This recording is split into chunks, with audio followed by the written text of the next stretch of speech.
திருமணமான நபரை விடாது காதலிக்கும் மகளை கண்டிக்க முடியாமல் பெண்ணின் உறவினர்கள் இளைஞரை கடத்தி தாக்குதல் நடத்திய சம்பவத்தின் பின்னணியை விவரிக்கிறது இந்த தொகுப்பு. இந்த பாடலில் வருவது போல திருமணமான நபர் என தெரிந்தும் கல்லூரி மாணவி ஒருவர் இளைஞரை துரத்தி காதல் செய்யும் சம்பவம் ஒன்று திருச்சியில் அரங்கேறி உள்ளது. திருச்சி KK நகர் பகுதியை சேர்ந்தவர் ராஜா. ஏற்கனவே 2 முறை திருமணங்களை செய்த ராஜாவுக்கு முதல் மனைவி விவாகரத்து பெற்ற நிலையில் 2வது மனைவியும் கருத்து வேறுபாடு காரணமாக அவரை விட்டு பிரிந்து சென்று உள்ளார்.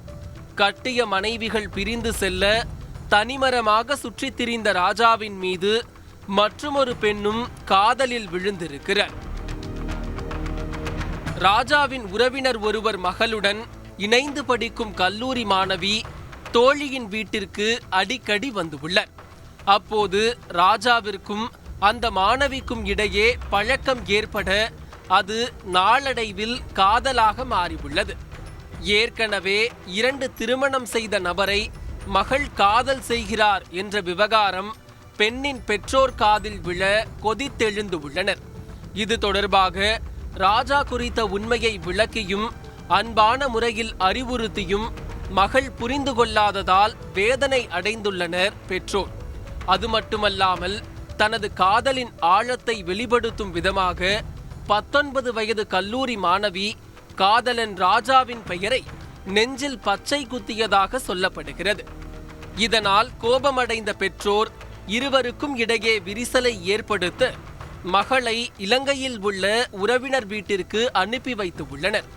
ஆனாலும் அந்த இளம்பெண் வாட்ஸ்அப் மூலமாக ராஜாவிற்கு மெசேஜ் அனுப்பியும் காதலை தொடர ஒரு கட்டத்தில் நடந்ததை எல்லாம் அறிந்த ராஜா அதனை தவிர்த்ததாகவும் கூறப்படுகிறது. கட்டினால் ராஜாவை தான் கட்டுவேன், இல்லையேல் உயிரையே துச்சமென விடுவேன் என ராஜாவின் உறவினரிடம் இலங்கையில் இருந்து இளம்பெண் போனில் பேசும் ஆடியோவும் வெளியாகி சலசலப்பை ஏற்படுத்தியது.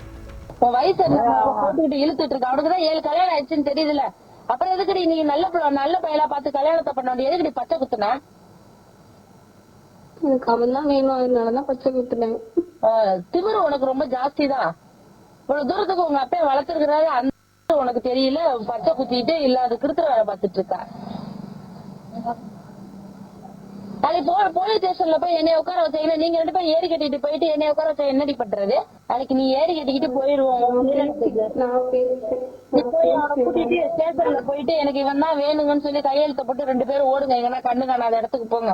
அந்த தைரியம் இருக்கா அவங்க முதல்ல? இருக்கா? அப்ப கூட்டிட்டு போ, எங்களெல்லாம் இழுக்காத, நீ கூட்டிட்டு போ. இந்த விவகாரத்தில் மகளை கட்டுக்குள் கொண்டு வர முடியாமல் தவித்த பெண்ணின் பெற்றோர் உறவினர்கள் உதவியுடன் காந்தி மார்க்கெட் பகுதியில் நின்று கொண்டிருந்த ராஜாவை ஆட்டோவில் கடத்தி சென்று உள்ளனர். வனப்பகுதிக்குள் அவரை அழைத்து சென்று 3 நாட்களாக மயக்க ஊசி போட்டு தாக்கியதாக கூறப்படுகிறது.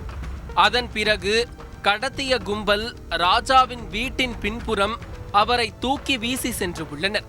ஆபத்தான நிலையில் உறவினர்கள் ராஜாவை மருத்துவமனையில் அனுமதித்த நிலையில் அங்கு அவருக்கு சிகிச்சை அளிக்கப்பட்டு வருகிறது. ஒரு சுடுகாட்டுக்கிட்ட ஆட்டோவை நிப்பாட்டி காரில் திருப்பி கீழே போட்டு காலை மிச்சி ஏதோ ஒரு காட்டுக்குள்ளே கொண்டு போயிட்டாங்க. கொண்டு போய் ஒரு ரூமுக்குள்ளார தூக்கி போட்டு ஊசி ஒரு 4-5 ஊசி போட்டு விட்டு மயக்கமாக வந்து அப்படி தான் படுத்து கிடந்தேன். அவங்க அருவாளை பின்னாடி எடுத்து என் தலையிலலாம் அடித்து உடம்பு ஃபுல்லாகவே அடித்து பண்ணாங்க. ஆமாம், மிரட்டினாங்க, இந்த மாதிரி எதுவும் இது பண்ணக்கூடாதுன்னு. அதுக்கப்புறம் நான் எதுவுமே பண்ணல, நான் இதுதான் பண்ணேன் அப்படின்னு சொல்லி கேட்டேன். நீ எதுவுமே பண்ணக்கூடாது, சொல்கிறது கேளு அப்படின்னு. சரி நான் பண்ண மாட்டேனே அப்படின்னு சொல்லிட்டு வச்சுட்டேன். அவங்க பொண்ணு வந்து அவங்க அப்பாவுக்கு மதிக்கலை, அவங்க அப்பாவை வந்து மிரட்டிக்கிட்டு தான் ஆயிடுச்சு.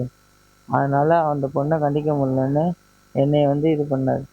இந்த சம்பவம் குறித்து போலீசார் தற்போது விசாரணை மேற்கொண்டு வரும் நிலையில் மாணவி மட்டும் காதல் தொல்லை கொடுத்தாரா அல்லது ராஜாவும் திருமணம் செய்யும் நோக்கிலேயே மாணவியுடன் பழகி வந்தாரா என்பது விசாரணைக்கு பிறகே வெளிச்சத்திற்கு வரும் என எதிர்பார்க்கப்படுகிறது. செய்திகளை உடனுக்குடன் தெரிந்து கொள்ள உடனே சப்ஸ்கிரைப் பண்ணுங்க.